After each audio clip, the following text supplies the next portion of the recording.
What's actually quite interesting about this turn of events is that there was plenty of speculation that the upcoming match with Shen Wulong would be a Gauntlet style type of match, mainly because Nogi said that the rules of the match were going to be odd, so we're looking at a match the likes of which we haven't seen in the series before, and the fact that they were comparing multiple fighters or preparing multiple fighters. And now, hey, we can add this to the speculation part, right? Because Ohma is running the Gauntlet in not an official match, no, but in a sparring match. And look, the people Ohma is fighting against, they're not slouches, but as we'll get into the actual chapter itself, there's holding back going on both sides. And so even though this is going to be good for Ohma, even though it's probably going to be good for these characters in the long haul, right? Because there's still going to be the 6-month gap after they have this match with Ohma. Even with that, I'm fairly interested at seeing how this actually goes. And so we'll start off with the chapter name that is called The Fury 5 Fights, and picks up right where we left off in the last chapter. Ohma confirms that he's the one who called all of these fighters here, or at least asked Yamashita to get all these fighters here, and we're reintroduced, at least for one panel, all the fighters that are here. As a reminder, we have Toa, Lu Dongchen, Keirshi, Toku, and Joji. Now, it turns out that Keirshi is an uninvited guest. Ohma just straight up says he wasn't expecting Keirshi to be here. But Keirshi invited himself in, and what he says is that he's kind of here to pump the brakes, make sure no one goes too hard. The problem is that in the previous panel, before this one, he's literally called the Freak. That's his title, his epithet. And so, I have doubts on whether or not Keirshi is going to function well as a referee, as whatever he's trying to do right now. But Lu Dong ain't wasting no time. I'm about to go first over here, and luckily for him, he gets saved by Toa. I'll talk about why later, but yes, Toa coming in when he did will be beneficial for Liu. And he steps up, and we get a reintroduction of Toa's character, at least in one character card or description about his previous fight with Julius and the tribe he was a part of, yada yada yada. Doubt there are any Toa fans that are gonna watch this video. I'm not even sure how many of y'all actually exist. And so Toa has stepped up, and now the rules of the match have to be set. But Joji, he makes a funny comment about making this a fight to the death,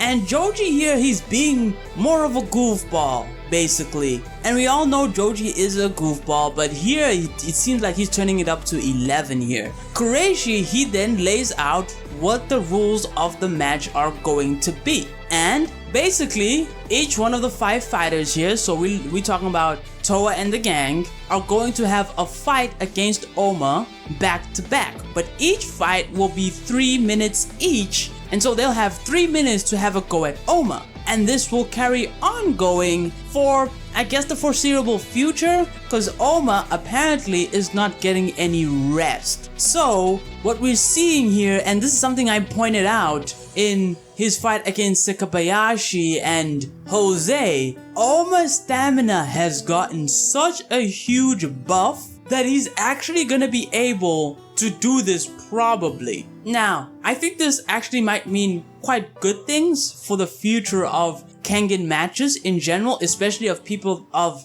Ohma's level, because if they have increased stamina, that means, of course, longer fights. And I do know that one of the biggest complaints in the Real Champions tournament was that the fights were relatively short, but with the rules in place, Joji then comes back in again while everyone's like, oh yeah, we know the rules crystal clear, it is what it is.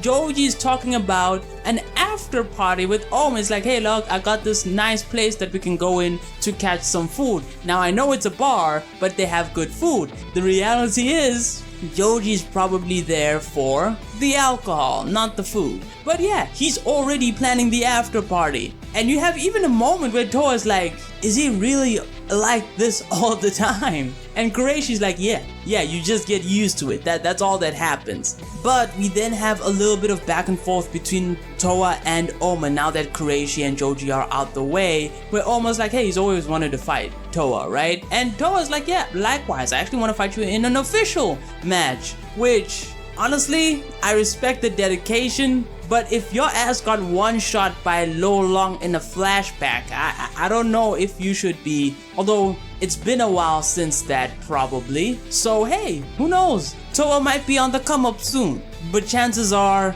it's not gonna happen. And yeah, the match itself starts. Now, we have Ohma, and Ohma is noted here where it's like, yeah, Ohma looks like a kid in front of Toa. And as Toa is sort of, standing there, probably planning out his attack, there's a lot of tension in this moment for him, and he's just standing there, and he's noting to himself, he's like, look, he's basically in the zone right now, right? He has better physical capabilities than Ohma, right? At least in terms of like physical strength and brute force. And he's bigger than him as well. It seems like you got this in the bag. But he has a feeling, or at least an intuition about Ohma. And this is where we get into what I think is the most interesting part of this chapter, because it ties back, at least loosely, to Ryan, but mostly to the connector. But I'll talk about why when we get there, and we're already there. Ohma is like this huge foot in front of Toa. Now, what's interesting is this represents, at least to a certain extent, because when Zaiji had this with the connector,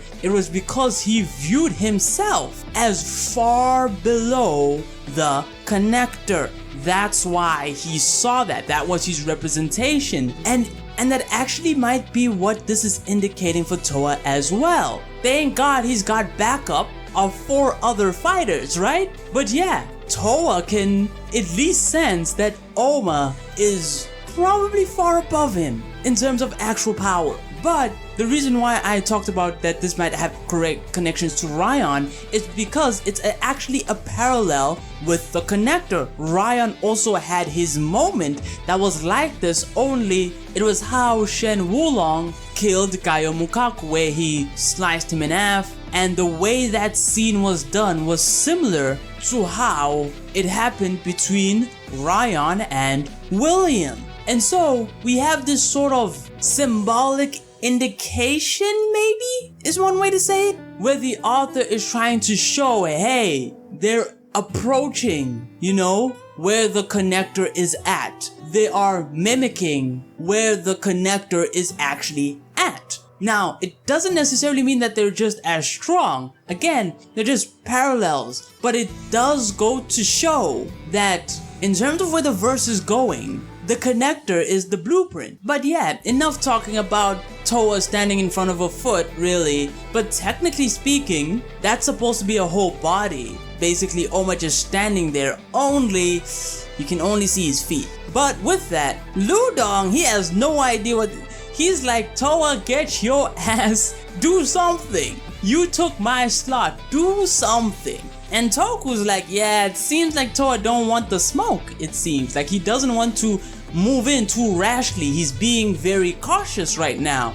And Keirshi, I wonder if he was in the tournament between the Kengan Association and Purgatory? Although even if he was, Toa probably learned from his mistake with Julius, where he was very rash, where he made a huge blunder that cost him the match. But Keirshi's like, yeah, I didn't take him for the cautious type. But Joji, he's there, he's silent because he knows what's going on here. In fact, he starts thinking to himself, he's like, okay, so they don't see what's happening here. Now, Joji, he has the fist eye. Or at least one side of his eye is the fist eye. Although, correct me if I'm wrong on that. But he says his eye can actually see what's happening here. And chances are, the rest of the gang will not know what's happening until they are in Toa's position. At least normally. But hey, Toa finally decides to do something. He starts charging at Ohma. And he just goes for a classic straight right punch while charging at him, right?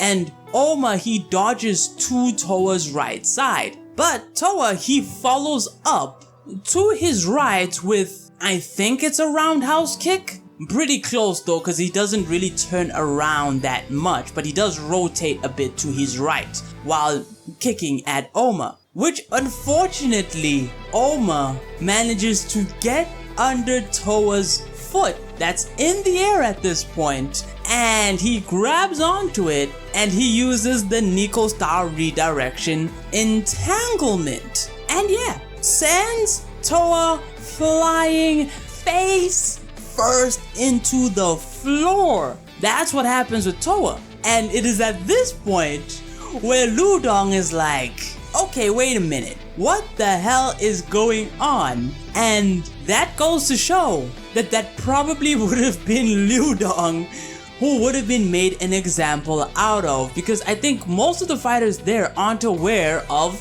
Ohma's principal buff. And so if Ludong is next, he'll be able to at least learn from Toa's mistakes. That's why I think Toa kind of saved him, because he would have had so much of an aura drop if Ohma had just, well, technically speaking, Ohma could still dunk on him. But yeah, Toa starts getting up and he's like, man, that was kinda embarrassing. And Ohma, after tossing this man like he was made out of paper, this is the crazy part, he tosses this man like he's made out of paper, right? And this man is like, that was embarrassing, just straight embarrassment, dog. Like, my aura has somehow, even though it is probably one of the lowest auras in the verse, somehow it has dropped. If it was 0, it's in the negatives. And Ohma goes in and says, I knew you would be tough. You can keep going, right? Like, surely this ain't it, Toa. And yeah, that's where the chapter ends. Very short chapter. Well, it's not actually short in my opinion. It's that very little happens, right? Because Toa goes in, really he charges at him. Well, he stands for a while, he charges at him, straight punch, kick, gets grabbed, gets outplayed, falls face first on his face, and really that's about it. Now, technically speaking, I'm in no rush because I have at least a bit more confidence that the match with Shen is happening at chapter 300. So technically, my slot is open. My expectations are fine right now. And I'm also interested at seeing how Ohma actually copes with this. Cause yeah, Toa's gonna be trash for now, but it can only get worse for Ohma from here. That's something that you need to keep in mind. But yeah, that's the review. Don't forget to like and sub, and until next time, take it easy.